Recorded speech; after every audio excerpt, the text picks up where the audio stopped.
lights? Ang color na, traffic lights. Red. Red. Green. What more? Green. No? Red. Red, green, and The last one? blue. No. In the traffic Red. light.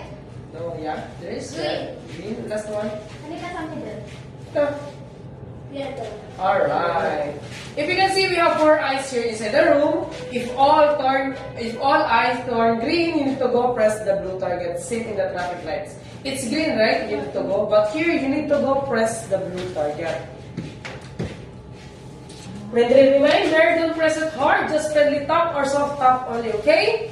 If you can see one of the eye become yellow, same in the traffic light, you need to stop.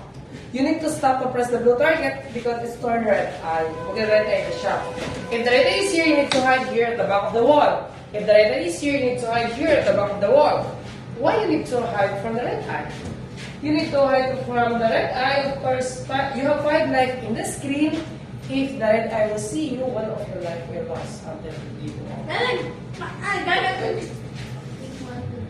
Once again, once again, if all eye it's green, you need to go press the blue target, but mind also the red eye. Otherwise, you will lose your life if the red eye will see you.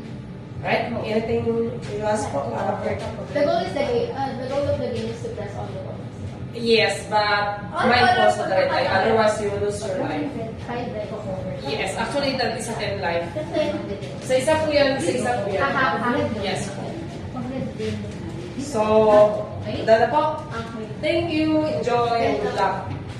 Ayan, all ko yan. Pag nag-red In yan, this sabi ko round, sa akin. you have to eliminate all the blue targets within the time limit. Si Jacob, Objective Walang all yan sa mga. Always at the back of the wall lang po. kasama natin. Magaling po tayo always at the back of the wall.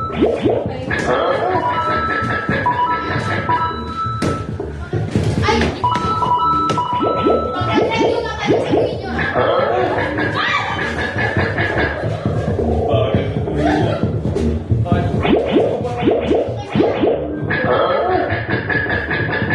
Kailangan pumasok tayo. Nakikita kayo mo sumisilip.